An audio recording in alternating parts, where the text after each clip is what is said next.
Hi, Democrats. Today is Wednesday, August 2nd, and it's time for the Chair's Daily Life. Happy Wednesday. All righty. So today I have some good news. I have some ridiculous news, and I have some rehashed news.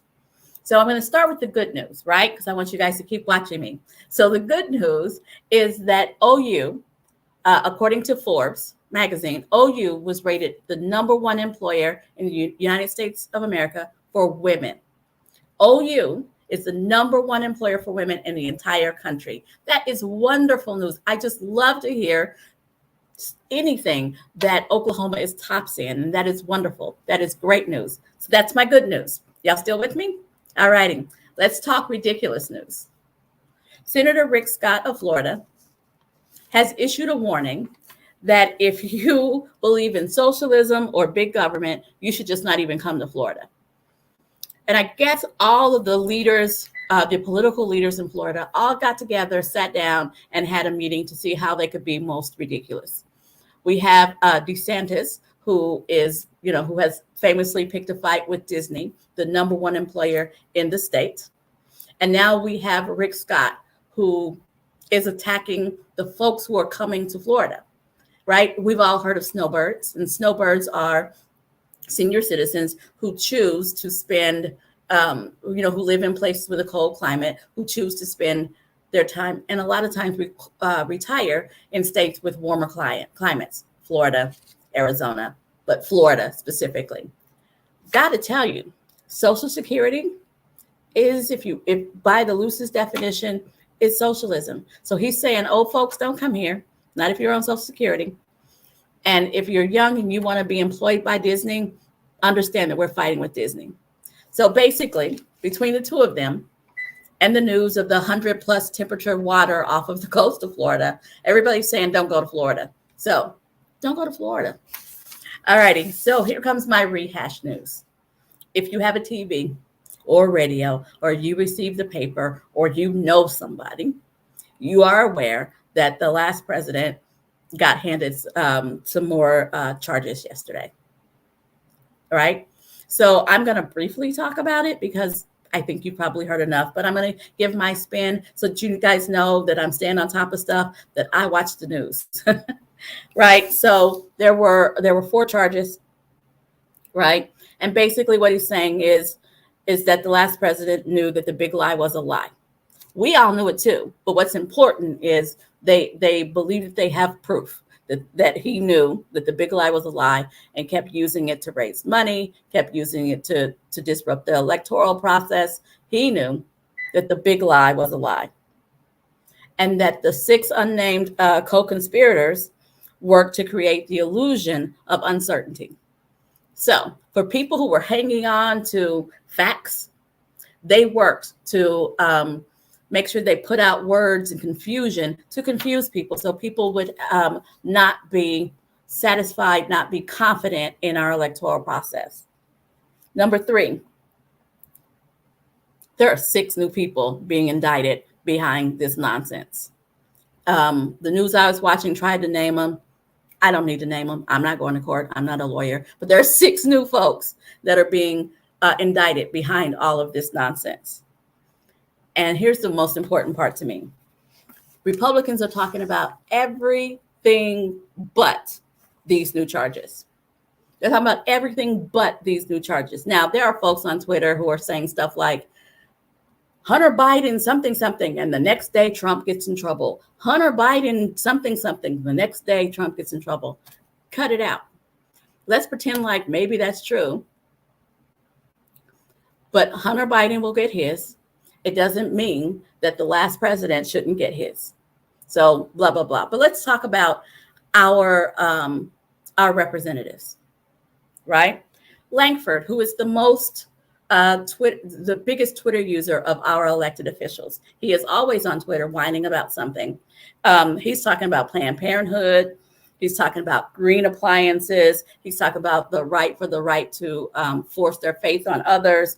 And of course, he's talking about the border, right? His top 2 topics, abortion and the border. He's going to talk about those. Everything but the fact that the last president got more charges. And I'm going to take this moment to insert my little personal editorial. Let's not forget that when they had to clear the floor because the insurrectionists broke in on January 6th, that our senior senator, he wasn't senior senator at the time, but our senior senator was at the podium ready to interfere with the election process of another state. Don't forget that part. That might explain why he doesn't want to talk about this, because he was complicit. All right. Senator Mullins is talking about foreign adversaries, energy infrastructure, the border crisis, and water management. Some of those things we absolutely need to be talking about in Oklahoma, but it's funny that that's all they want to talk about. Congresswoman Bice out of CD5, which is Oklahoma City, Pottawatomie County, Seminole County, Logan and Lincoln counties, hasn't said a word, hasn't tweeted in 3 days. She's just not going to wade in. She's just not going to say anything. Representative Lucas, he's talking about the Oklahoma City stockyards. Cole, I couldn't find, he barely tweets. Hearn is calling it a witch hunt, and he wants to talk about Hunter Biden and the Biden crime family. They're talking about everything but. I need for the folks who supposedly represent us to be on top of the news that's going on right now. They're doing everything. Don't look over there. Don't look over there. That the number one, their leading contender for president has now over 70, has been charged with over 70 charges, 70 plus. We're not going to talk about that. We're going to talk about all this other stuff, because they don't want us to focus that they don't have a real presidential candidate. They don't have a real presidential candidate. They don't have a real leader. They got 150 people running for president, but they don't have a real leader. They are putting all of their chips, they're going all in on a guy who, it seems, every month is added more charges. And they're not done. They're not done.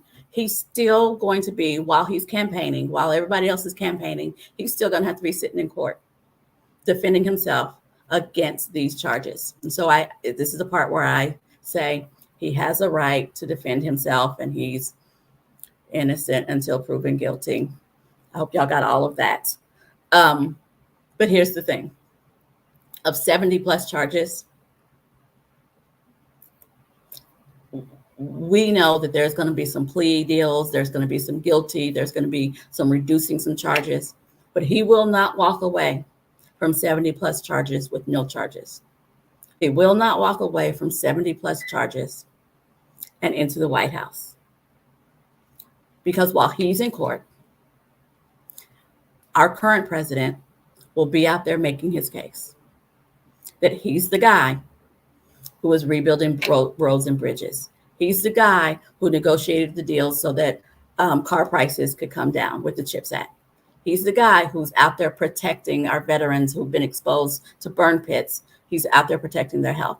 That is who we have to vote for. That is who is running on the other side.